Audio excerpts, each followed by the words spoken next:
this is a pleasing day. My next pleasure is to introduce Christian Cachin. So Cachin is a professor at the University of Bern.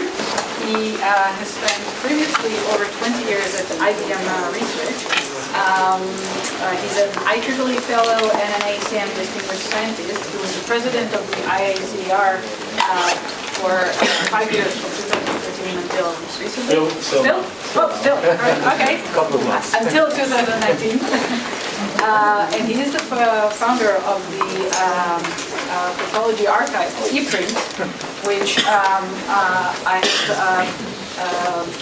the honor to have had a paper rejected from. The lowest I've ever reached in my career is to have a paper rejected from the ePrint archive. But it can get lower. Christian has had all key contributions to security, distributed systems, and cryptography protocols. And in the last few years, he is one of the essential contributors to the Hyperledger Fabric, to the consortium-based blockchain platforms. And hence, it's a great honor and pleasure to have you be with us. Thank you very much, and thank you for this prominent spot that I am here. And I feel honored to speak after the past Turing Award winners and maybe the future ones that come. Since Barbara started with a bit of history earlier, I'm going to give a bit of history as well here. When I joined IBM Research in around '98, e-business was the big vogue of the day. And what did you have to do in those days to solve the e-business problem? I mean, the company was doing e-business, and in research we wondered, what are the security problems? Because after all, we were cryptographers. And I have a background in cryptography, I should also say that. And we are trying to solve the fair exchange problem, and my colleagues, Victor Schub and also Michael Weidner, they started looking into how to do fair exchange, because after all, that's what you want on the internet. When you do e-business, I want to pay and I want to have the goods, and you should be fair. And I mean, this is not what happened in practice later, but they designed protocols for optimistic fair exchange that needed a trusted third party to resolve a dispute in case there was a dispute, in case there was no good outcome. And those protocols, by the way, they look not so much different from those other escrow protocols that you've seen now in the blockchain world. However, I came into the picture when we started to wonder how to implement a distributed, more trustworthy fair exchange authority that could resolve a dispute. And that's when we started to work on Byzantine agreement. That's when we started to work on fair exchange. This was the goal to solve when we used threshold crypto to actually implement this in a way that was contemporary to PBFD and had a different background. It was also very practical, yeah. And we also were working with a group in Lisbon at the time, where I think that just to add this to Barbara's thoughts about Miguel Castro, the team in Lisbon has a very strong history on distributed systems, and Miguel was there before also. And from this time until today, actually, Hyperledger Fabric, this is something I did at IBM Research. Nowadays, I'm at academia, and I'm taking a step back, looking into the problems of distributed trust from a different angle. Okay, so let's start. You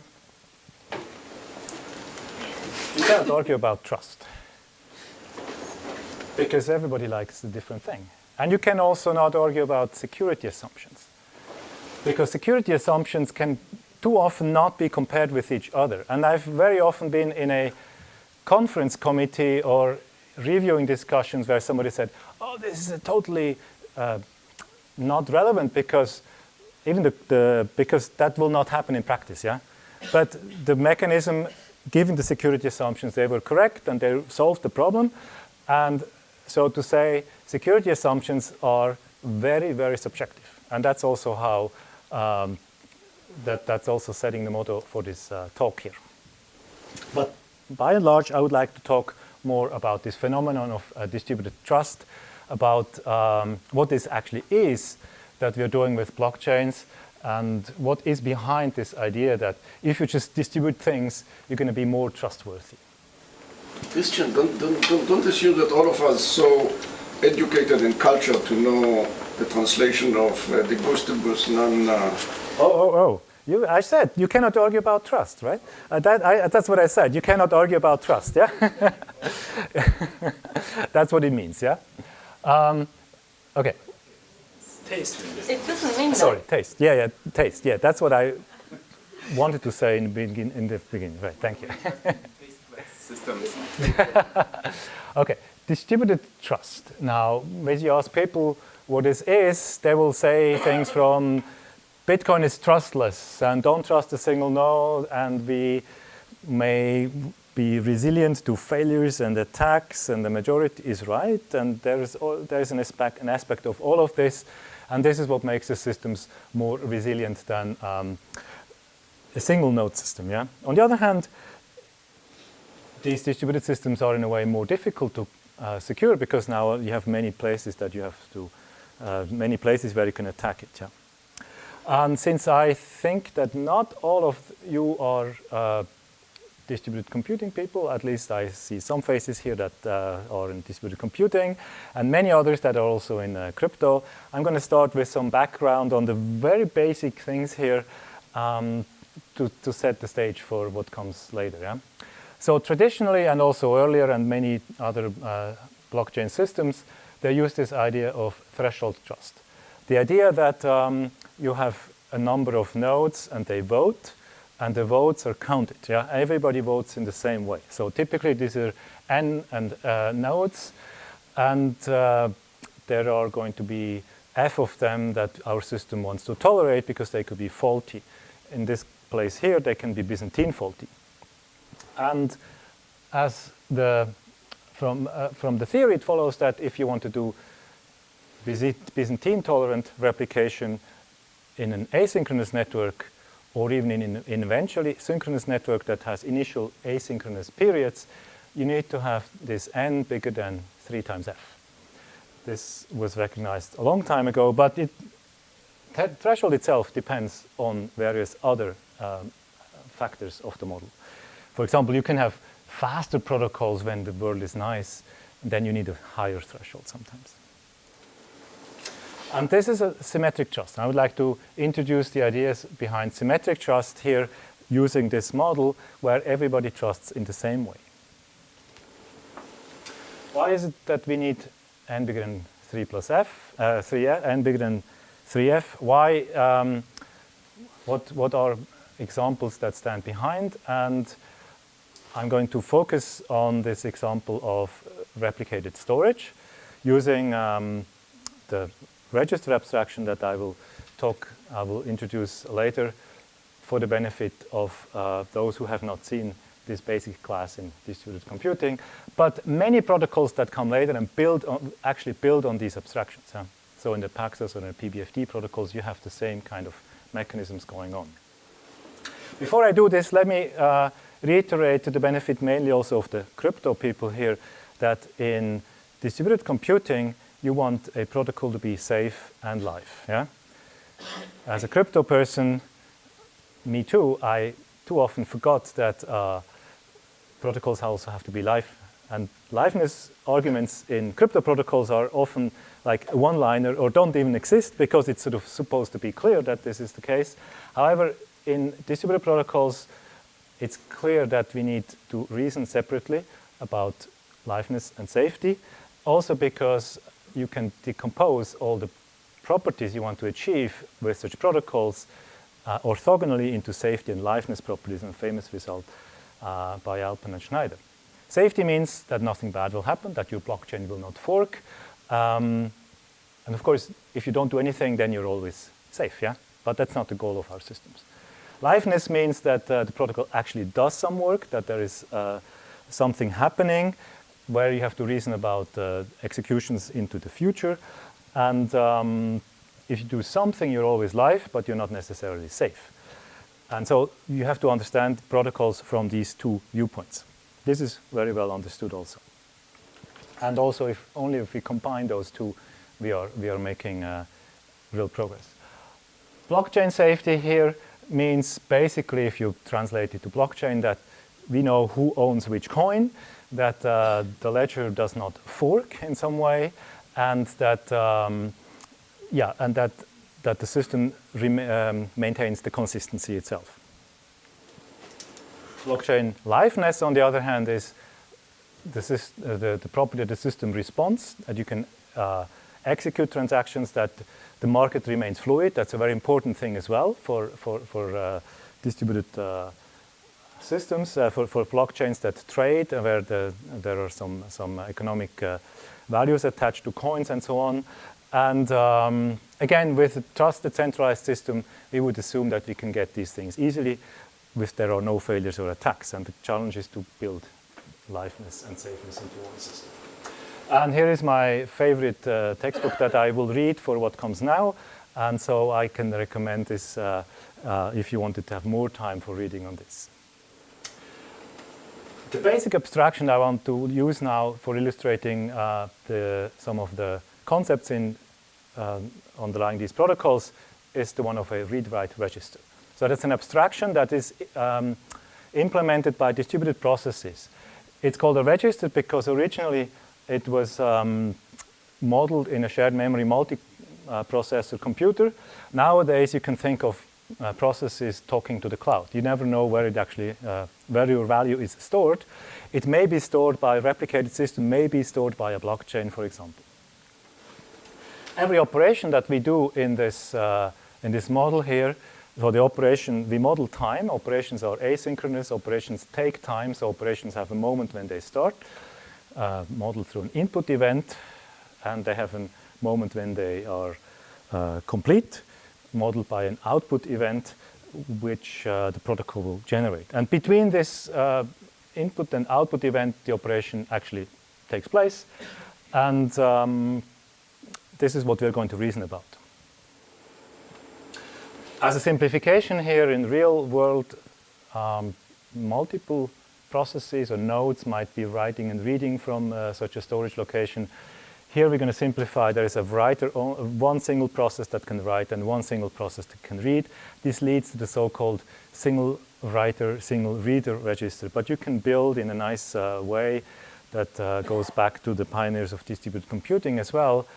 You can build the more complex abstractions from the more primitive ones. Yeah, so you can build, emulate, if you want, a multi-reader, multi-writer, arbitrary value, strongly consistent register from a weakly consistent single reader, single writer that only stores bits by just using many of those primitives together.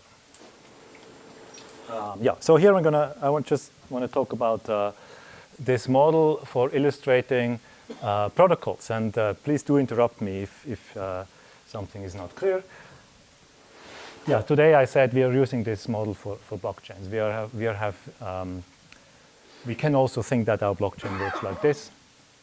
There are no common clocks. This world here is asynchronous. There is also no bound on message delays that the node might send to replicas, but it's clear that in an emulation protocol, a node has to talk to multiple replicas in order to know what the current state of this emulated primitive storage location is. And this theory here in beautiful work by Maurice has led to a nice understanding, a very general understanding of primitives, characterization of how powerful such primitives are for synchronization among such processes. The register is the most primitive of those. Yeah, the register is the one that synchronizes only two processes. But from this theory that I recommend everybody study when they work on blockchain because it's relevant, you can explain why primitives like test and set or compare and swap are more powerful than the register alone. Yeah, so a protocol now will have the task of emulating this storage location for us here, and we have one reader and one writer. And before we can do this, we need to define a bit more terminology. We are going to say that an operation defined by an invocation event and a completion event, that this operation precedes another operation when the first operation terminated before the second operation was invoked. Yeah? So then it's clear that the second operation takes place after, even though we have no absolute time. If this is not the case, in other words, if the two operations overlap in some sense, and this is in the eye of a global observer, right? This global observer is something that we don't have available in the protocol, but exists, yeah? Otherwise, if these two operations overlap, they're called concurrent. And so how should this register behave when we access it concurrently? And there are multiple consistency definitions. The one I want to focus here on is regularity, which is a relatively weak condition, but just to illustrate it, the terms here for those, again, who has never seen this, here is a write operation. It starts here and ends here. We write an X, and here we write a Y, and it completes here, yeah? And then there's another process, a first reader, and I'm slightly departing from my idea that there was only one reader here, yeah? There's a first reader that actually returns the previously written value X here, and then concurrently to this already returns here in a read operation the value Y.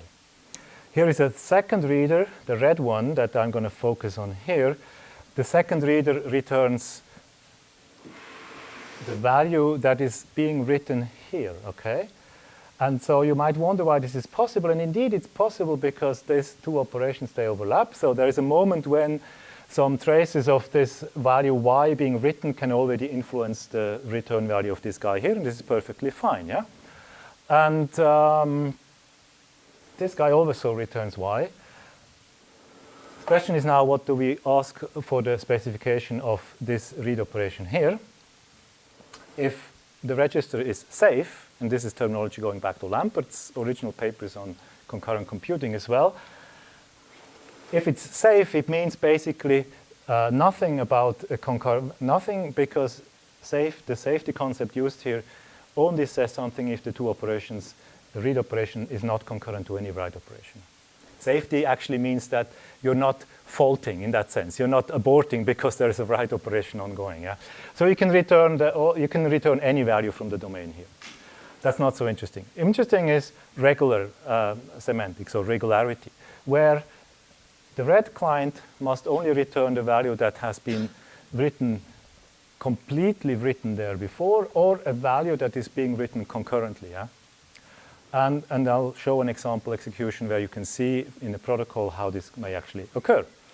The next step would be, in this distinction, it would be atomicity, an atomic execution where all the operations appear to take place at an atomic moment that in the picture here takes place between the invocation and the completion. And for this, we have to be able to put all those events in a globally total order. All these operations, we have to be able to put them in a global total order. This is still not as powerful as consensus, however. So, important here, if we are using regular semantics, the red client can use the old value or the one that's being concurrently written. So when you're looking at an execution like this here, there's again the same execution here. There's a different execution here, where here we return a value that's not the one that most recently written, so this is not regular. However, this execution here is regular, even though the concurrent write returns two different operations. So this is for illustration once more. And in the protocol that is also used in, I'm not sure where the protocol comes from. It was definitely in Dalia and Mike's paper on Byzantine quorum systems, how you implement such a register. But it's ideas that are very common and prevalent in distributed computing. The single writer keeps a logical timestamp. And the single writer is going to use digital signature on the timestamp and on the value that it is going to write. Yeah? The writer maintains a logical timestamp and increments this logical timestamp for each operation that is going to execute. And it sends this out to the replicated nodes. The replicated nodes are going to be n of them, as I said, and f of them can be faulty, and f has to be less than n over 3. And then the writer has to wait for a Byzantine quorum of such replicas to acknowledge that they actually have received and updated their local value. And then the writer can terminate and complete its write operation. And the Byzantine quorum here is defined in this model as n plus f over 2, strictly more than n plus f over 2, which translates to 2f plus 1 if n is equal to 3f plus 1, if you run with maximum resilience. The reader also asks all the replicas for, if a reader can come at any time concurrent to the write, yeah, the reader asks for all the replicas for their current values and their timestamp value pairs, and the reader will get such timestamp value pairs from a quorum, again from a Byzantine quorum or Byzantine dissemination quorum, as it was called by Dario and Mike Ryder, and it extracts, after verifying the signatures, the value with the highest timestamp, yeah, and returns that. So Questions? you asked where it appeared first. So in the benign setting, this is the Atiyah Barnoi-Dolev. Right. If you replace Byzantine quorums with regular quorums, this is just the mapping between shared memory and message passing that they showed. So they showed in the ABD paper. You're saying? Yeah. No. Oh, okay. But replacing the quorums from the multi-writer quorums, right? Yes. I feel like I don't understand this setting as well as the network setting. Like in this setting, is the definition, like let's say the modeling, the theoretical model and definition of Byzantine fault tolerance, is it the same as like in the network setting, or is there a What do you mean? Which setting? Byzantine fault tolerance? Yes.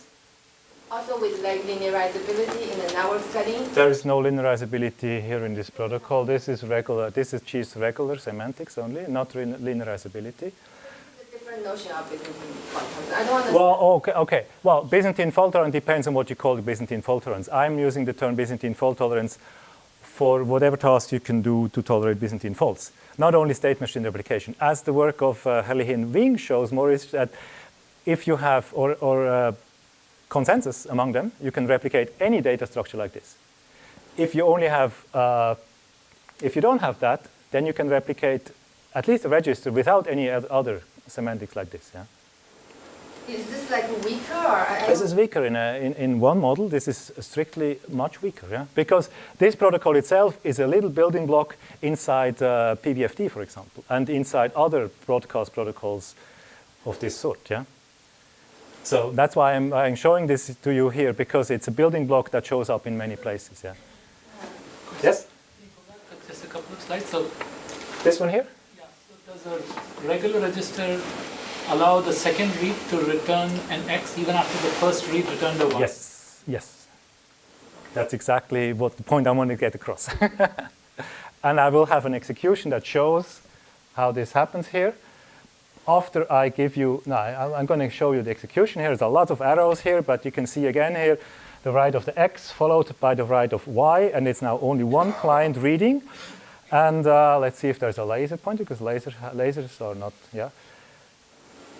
This client here receives an answer from replica T after replica T already stores the newest timestamp, the higher timestamp.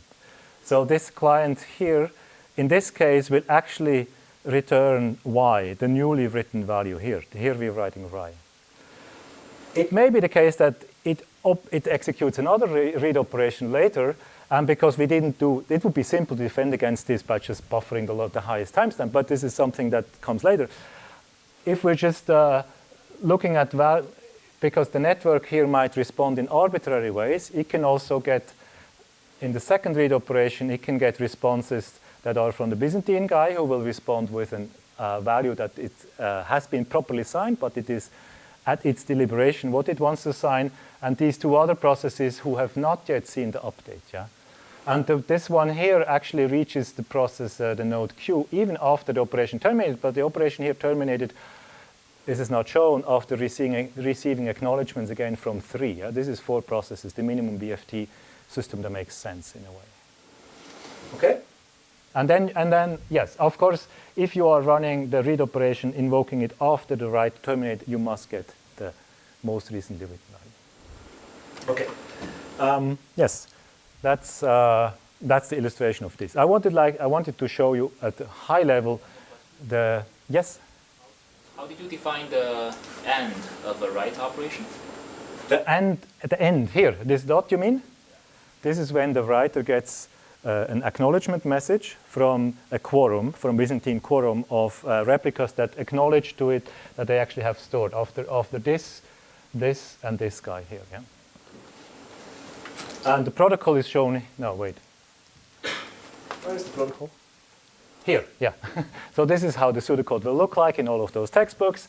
Basically, the writer will increment its timestamp, and it will send this out to the replicas. The replicas will do, if a newer timestamp arrives, the replicas will update what they store locally, and then they will send this ACK message back to the writer. The writer will wait for more than n plus f over 2, which is the Byzantine quorum, or Byzantine dissemination quorum. We are using signatures here, and then it will terminate right here. Yeah, and the reader has a similar protocol where it's going to extract then from its received answers the one that comes with the highest timestamp. And this guarantees what we want. And this is at the heart of all those BFT or Byzantine tolerant algorithms. Yeah. Okay. More questions? Oh, actually, we talked about this, yeah? This is the argument here. So these are Byzantine tolerant protocols in the threshold model. We need for this model here in the at least or strictly more than 3F processes or nodes to make this live, to tolerate F faulty nodes. And we can do many tasks like this that have names like broadcast primitives, consistent broadcast, consensus, state machine replication, or blockchains if you work in the permission blockchain model. Okay. So that was setting the stage for the BFT and consensus algorithms with symmetric trust. And now to iterate here, in this model that I showed, that I now argued on, all the nodes have the same trust assumption. So they have been told what the menu is of the day, yeah, in terms of taste, yeah. They did not choose their own trust, trust sets. All the nodes here are equally trusted, because it's symmetric even. It's actually more, because all the nodes, the model does not make any distinction between nodes that might be more reliable or more powerful or more secure than others, and all the nodes trust equally. So there's these two properties. And already in the 90s, this was generalized by Daria and Mike, and also concurrently by Hirt and Maurer in a way. That's slightly different. To so-called generalized or Byzantine quorum systems, where now we can specify arbitrary fault sets initially. Instead of saying that any set of 2 might fail, we can specify a fail-prone system or a fault structure, where in this example here we could say we have 2 sets here, and any 2 of those above here might fail, or any 2 of those down here. But it's sort of a bipartite situation where we can't have a situation where one of those up here and one of those up down here fail at the same time. And this is very well understood from the theory of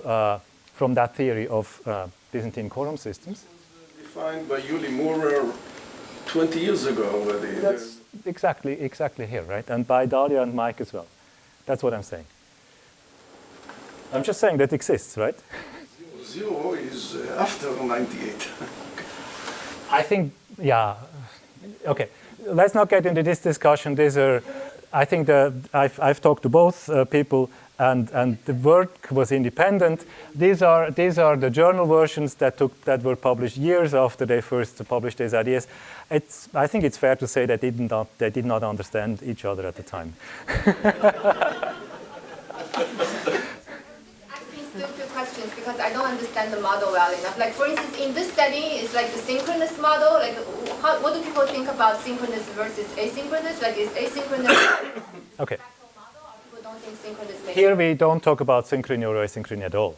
Here we are abstracting away, or I recall the abstraction that can be used in the protocol that I have shown before to replace the Byzantine quorum notion of n bigger than 2f.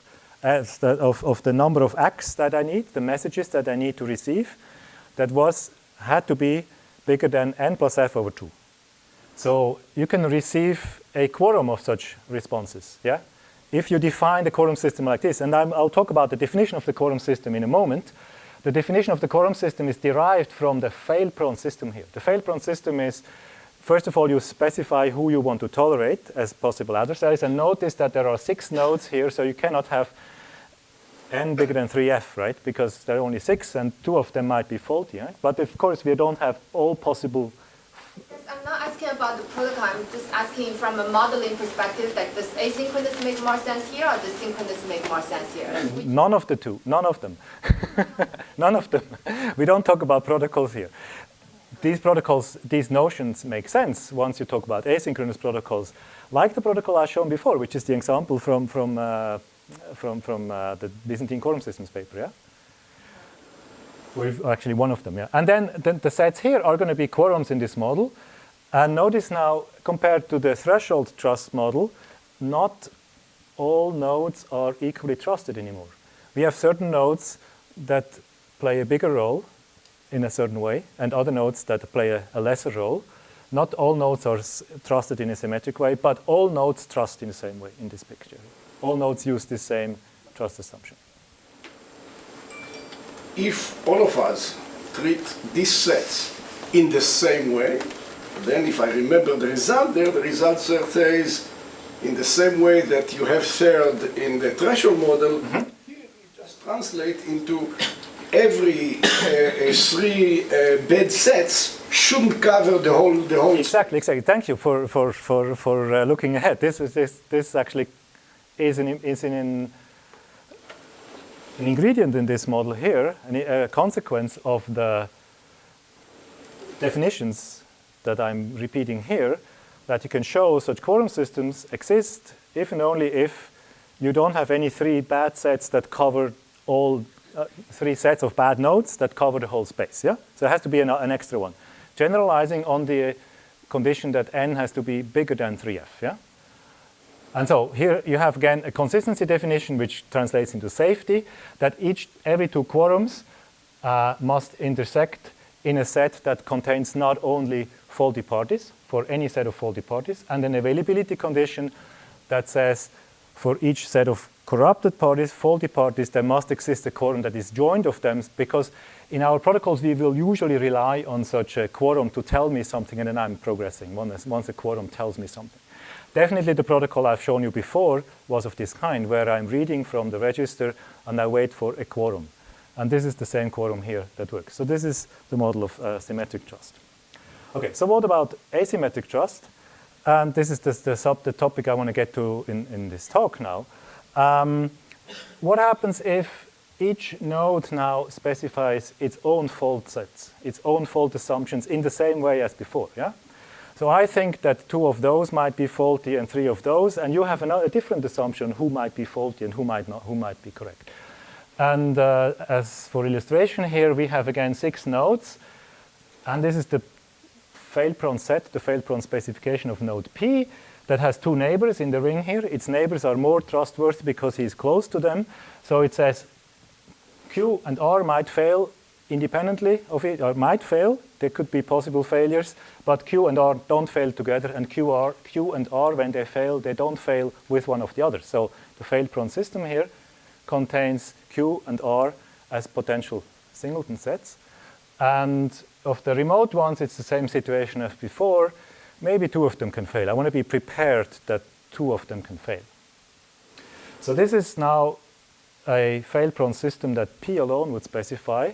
And the asymmetric trust arises when we let each node specify a trust assumption like this. If each node would specify a trust assumption again like this, but from his point of view, correspondingly rotated, we get what we call an asymmetric quorum system that I will define shortly. Yeah?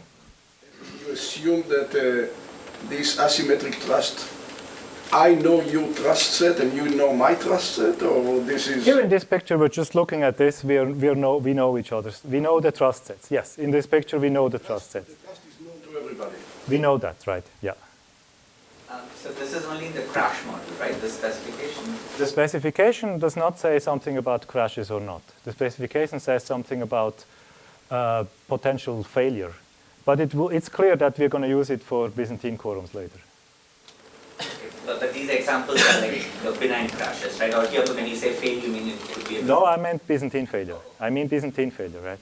I don't specifically call them Byzantine asymmetric, yeah. But here now we have relaxed this other condition that each node can now trust differently. Not only are the nodes trusted differently, they all trust differently. And that now takes up ideas that come from blockchain space. And that actually is the reason why I'm talking about this in the blockchain workshop, and also the reason why I'm looking at this in the first place. So Ripple introduced ideas like this in about 2012, not long after Bitcoin came out. It's the third in market cap. There is a Ripple consensus algorithm that was specified in a white paper that doesn't exist in a clearly understandable form, according to my statement, other than in the code itself. And I'll show you some of the other work on this later. But the main feature of this is that each node in the Ripple blockchain would declare other nodes that it trusts. And basically in the protocol it means it's other nodes from which it receives and processes votes. If a node votes that is not on its trust list, and this trust list is this so-called unique node list, the node just drops that message on the floor. Yeah? And they intend to achieve some notion of Byzantine fault-tolerant consensus. And that's what you can read here in the documentation. These nodes are trusted validators in the unique node list, and that's actually who you trust. Yeah? Subjective trust, yeah, in Ripple means that each node receives and processes votes only from a certain subset. There's a statement on the Ripple, there was a succession to Ripple. Yeah, hold on. The talk is going to go on. And I think Eli is going to give the talk next after. So the two nodes must overlap. The two UNLs, the two node lists must overlap.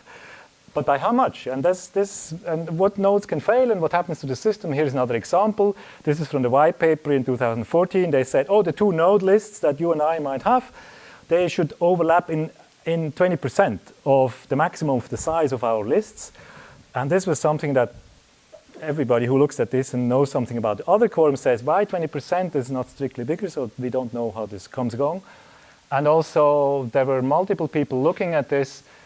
The white paper said the overlap must be 20%. A paper by Armknecht and I think some others, whose names I forgot, unfortunately, proved there must be at least 40%. There was another white paper that is an archive by authors at Ripple that came out last year. They said the overlap must be at least almost 100%. And the paper hasn't been really peer-reviewed because it's still an archive, and the two authors have actually left Ripple. Huh? At least one of them who I traced. Anyway, here's the example from this paper here where they say you can lose liveness even if you have almost complete overlap of the two trust sets, of the two UNLs. And in my lab now, I have some people looking at Ripple at the code and engineering, and we're convinced that even with 100% overlap, we can get stuck in this protocol. Well, we haven't been able to formalize this yet. What happens today is that Ripple publishes a signed list of recommended validators, and this is what people use. Yeah?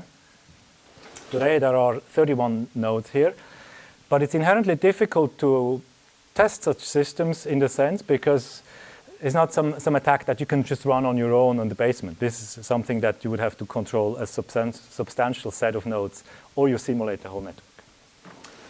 Okay. Stellar is what you wanted to mention, right? Yeah. So Stellar evolved as We don't know each other quorums. Yes. Stellar evolved as a fork of Ripple originally, and then the protocol. Okay, then they have some issues with the Ripple protocol. I don't know why. I suspect they were trying to run it with some actual adversaries.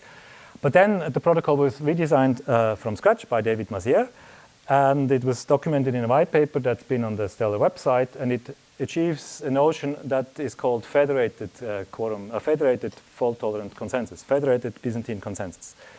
This notion is what I'm going to talk about a bit now.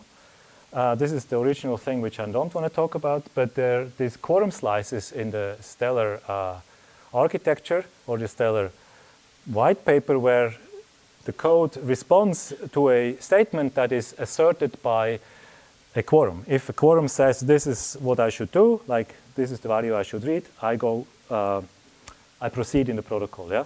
So, and here is a notion of asymmetric trust as well, where each node declares its own set of such slices or such nodes that can assert a statement to this other node. And then a set of such slices that is closed under this operation that you can be convinced by a set, by a slice that is also part of this set is called a quorum. However, the relation of this work to the literature on consensus is not clear to me, and I think also not clear to several others. Concurrently, that you're talking here a week ago. Hold on. Here is an example. I talked to Juliana last week, right? Okay, so here is an example of a stellar quorum that's from the documentation on the website. Here at the top level you have again 5 nodes, but 2 nodes of them are virtual nodes that can be fulfilled by a threshold of other nodes where various conditions have to hold. And then you can think of a possible fault set that this actually induces. Yeah? But this is how they're going to be configured with such symmetric trust notions. At the end of the day, it's not but with actually threshold trust notions in a certain way per this level. Huh? So that's actually a picture from the live system, I understand. There was something that happened recently in the stellar system where researchers from Korea looked at the trust graph, and they plotted this picture here about the trust graph, showing the more trusted nodes in the system with fatter with bigger circles and the less trusted one with smaller circuits. And they showed a certain centralization in this network. And this may well be unavoidable, I think, if you want to actually reach consensus.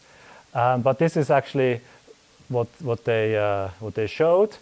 And what also happened in that, as a sort of consequence of this, maybe, is that Stellar started to reconfigure its trust graph. This is how I read it.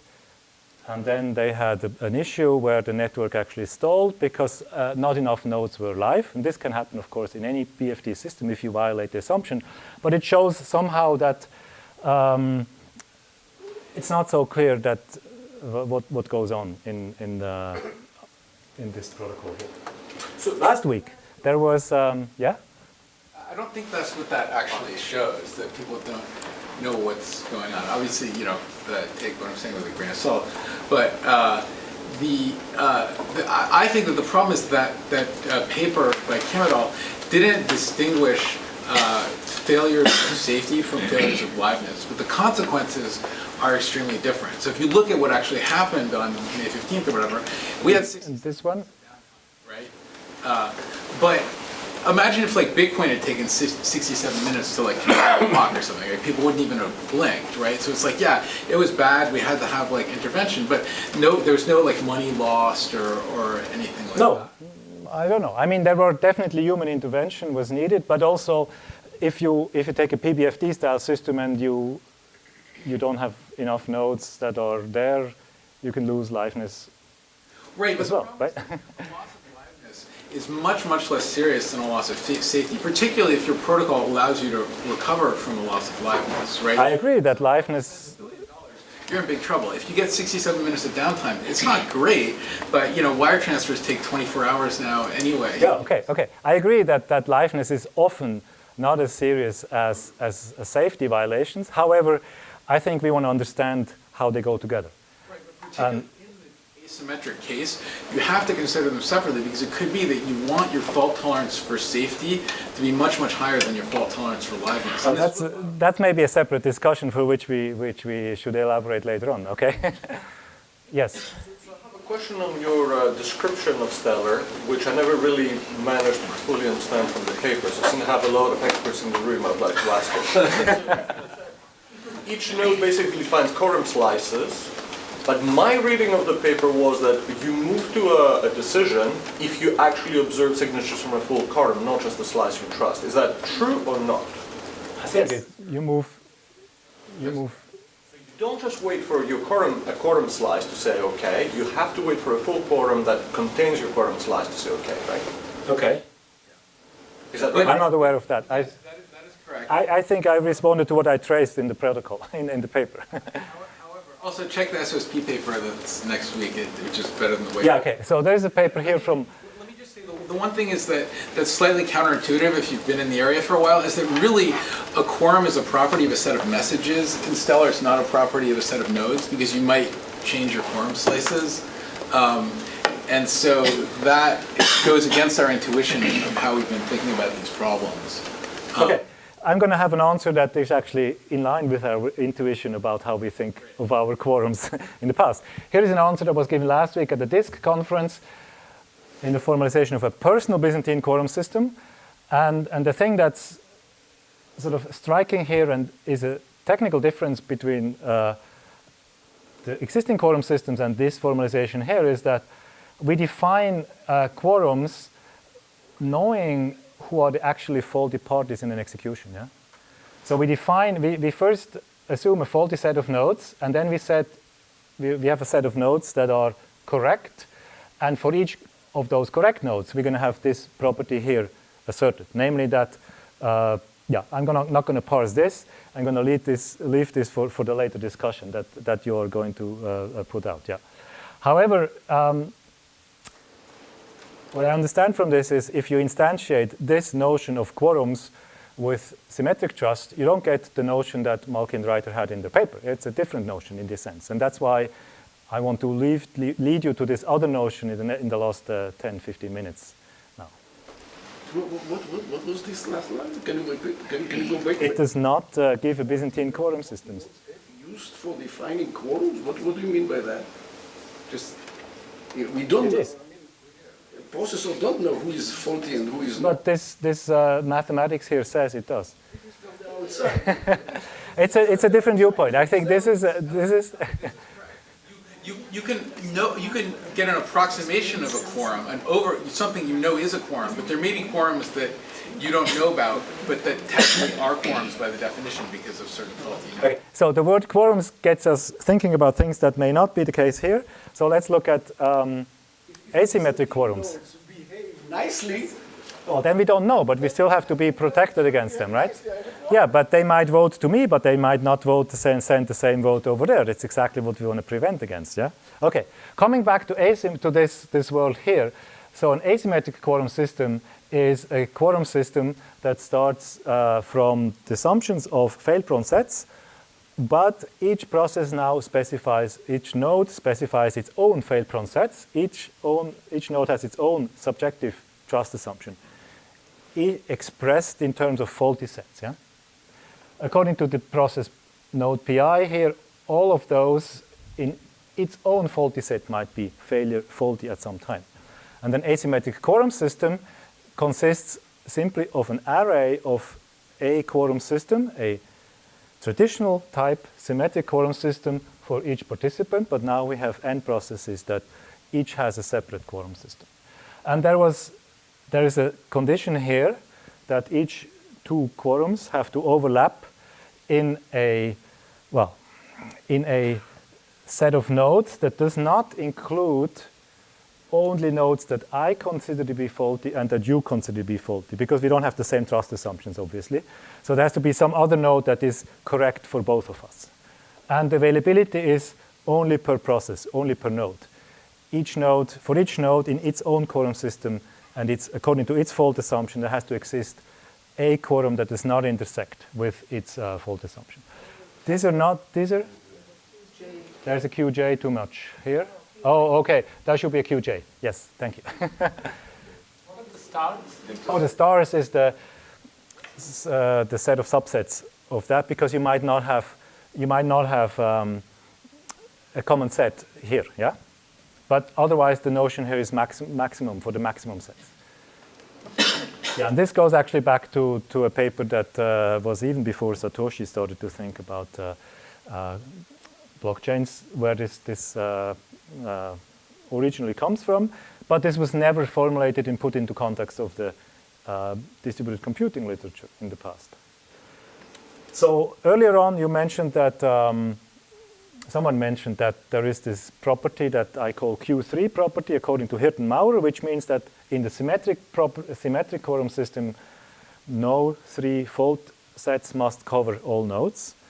This generalizes the statement that 3f has to be strictly less than n. And here is a property that I'm not going to read, but it generalizes the property for this property, the asymmetric trust, that there must be enough nodes in the system that are trusted by others, by you and by me. And if this condition holds for all pairs of nodes, then this is an asymmetric quorum system. And from this thing now, we can build protocols. Yeah? There's a theorem that says that symmetric quorum systems exist if and only if this Q3 property holds, and we have a theorem that says these asymmetric quorum systems exist if and only if this B3 property here holds. And with this property now, we can go back to our protocols and generalize them for the asymmetric model. And the nice thing is that these protocols work exactly as the protocols we have seen before. Here actually, yes?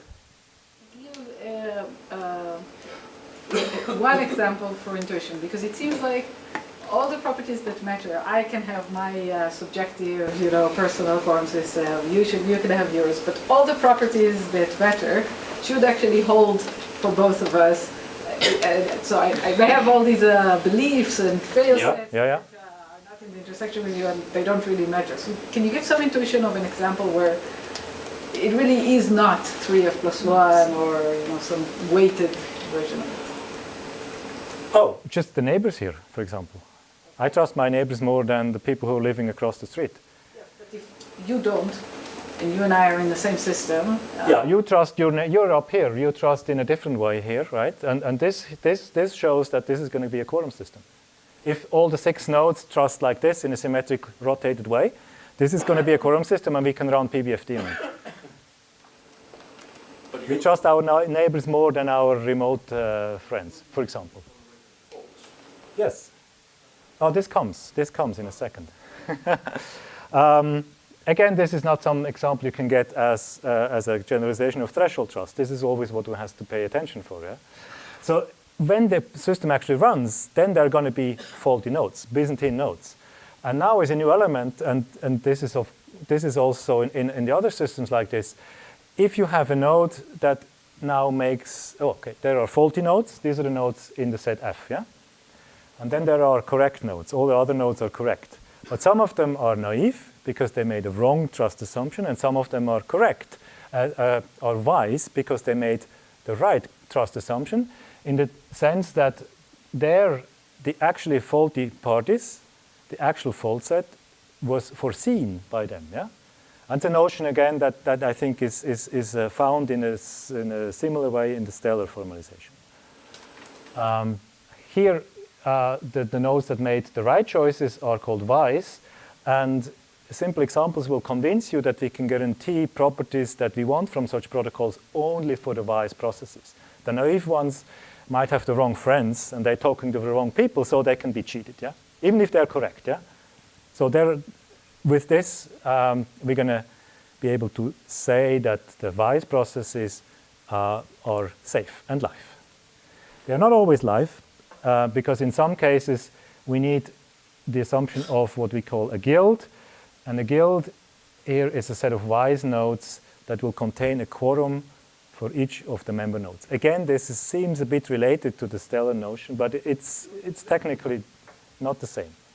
Stellar, the slices, is just a distributed way to define the quorum that you're talking about. Every result that you have here should appear in quorum, in stellar, but in stellar, the specification is implementable, not some... I don't agree with that fact that this appears in the stellar protocol, yeah?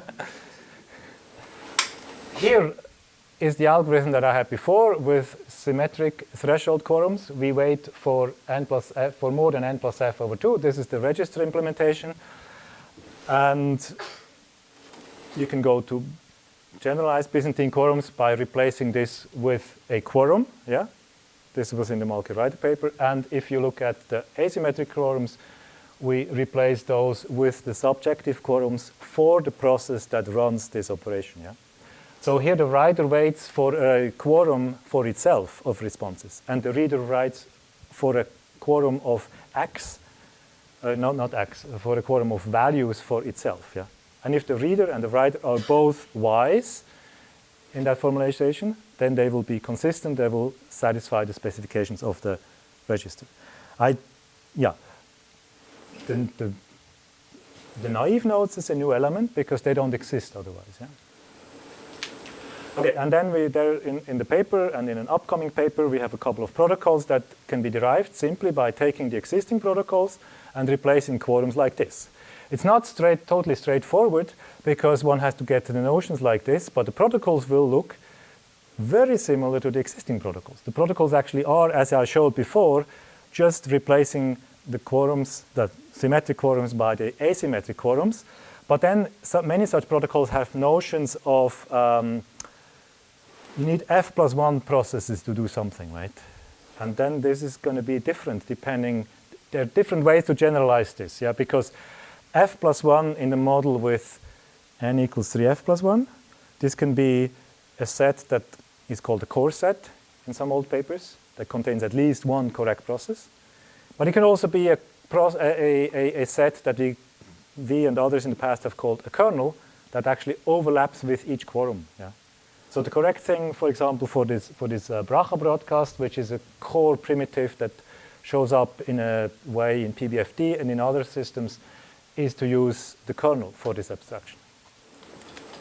Yeah.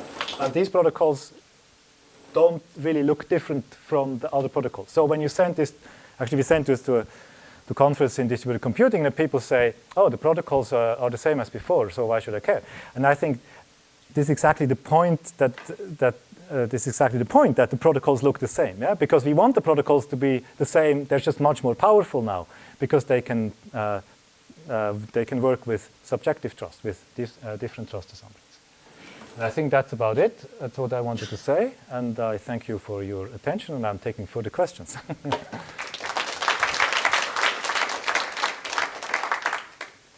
Yeah, sure, we'll go here. Is there anything left to do? Because you said that you would just take any traditional protocol, replace it with asymmetric. Well, you actually have to do all those proofs in a certain way again, because there's no general composition theorem that I have for the moment. Yeah. Yes? Do the parties that you call naive get any guarantees from the protocol, or are they just... In my understanding, I don't know. You might have a different... We don't give a guarantee. We don't give guarantees. They might well exist. But the protocol we have to derive what guarantees they actually get. Yes. I guess this is more of a plea than a question, but with these systems now, a loss of safety can literally be like 10 orders of magnitude more expensive than a loss of liveness. And so basically, like, I think when you're talking about this, you should never say, like, use the letter F, right? You should always use F sub S and F sub L, where one is like your fault tolerance for safety and the other is your fault tolerance for liveness. And then how you translate things, it actually matters when you're saying, well, just replace F+1 with this or whatever. It actually matters whether you're talking about FS or FL. In some models, like the Stellar model where you have open membership, there really is no such equivalent. There is an equivalent to a set of size FL+1. There is no equivalent to a set of size FS+1, which is one of the reasons why you inherently, I believe, need an extra round of communication compared to like a closed membership protocol or an open. Okay, I understand the point about different quorum systems, different fail-prone assumptions, fail-prone systems for safety and liveness. This is something that has been done and exercised and explored for the last 20 years, at least in the first decade of the last 20 years, by a lot of people. And I think this is now calling for more work on this. But initially, I would like to understand how it works when this trust assumption is the same for safety and liveness. But I think the point is well taken. Yeah, that is something that should come. And when we want to use it in real systems, if you like conflate the FS and FL. I don't know. I mean, many of the actual systems that we see out there in the blockchain space, they do not distinguish those two parameters. Well, don't bet $1 billion on that. Yeah. Okay. Yeah. So combinatorially, when looking just at a set of sets, and We have the fail-prone set, and then we have the quorum set. So essentially, these personal or decentralized quorum systems say that I have my set of sets for the fail-prone and for the quorums. You have your set of sets for fail-prone and quorums. Is there any, and everybody else does, right?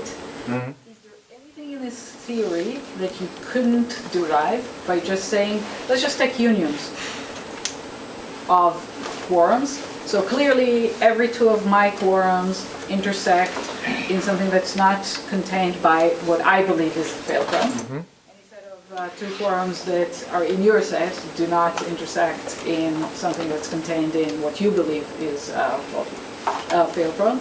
And so now every union of one of your quorum, one of mine, you take two sets. Quorums or fail-prone sets? Every two fail-prone sets. Of the quorums. Yeah. So now you take a super quorum, which is a union. I don't know. A super quorum, which another one that contains one of your. I don't know. That may exist. That's Satisfies all the quoruses that you need. That's a good question. Yes. Joseph, yeah? So automated verification made a lot of progress in the last years, and a lot of automated methods can deal with f+1, n-f expressions. So what is your feeling about the quorums? Can abstractions that work for f+1 perhaps can be generalized to quorums? Definitely, but you have to handle the complexity of exponentially many sets. If you have n nodes, are going to be, you need to be able to specify our fail-prone system, right? And you don't want to enumerate all the sets because they're going to be exponentially many. So you want to have a more compact way of doing those, and looking at the existing systems is a good start for this. So I think that the syntax that I showed earlier about the stellar config file, it's already a good start. But you need to have a handle for this. You can't simply just enumerate them. Yeah, but I guess even in the the verification, sort of what they had to do is they had some f+1, and then they had to figure out axioms that this f+1 actually means something about intersections, right? Yeah, I hope the theory would answer that already. Yes. Just a clarification over your network model. So you're assuming your network model is well connected in that if you want to form a quorum with a certain set of nodes, you can form any such quorum. Yeah, the network model is not different from 75% of the work in the distributed computing area, where when we talk about resilience and fault tolerance here, where we assume full connectivity. So this is slightly different from the stellar model in that the stellar model is also defined over graphs that could potentially not be fully connected, which might result in nodes which are. Okay, I'm not aware of that. I thought the stellar model would assume full connectivity in some sense. Oh yeah, is it?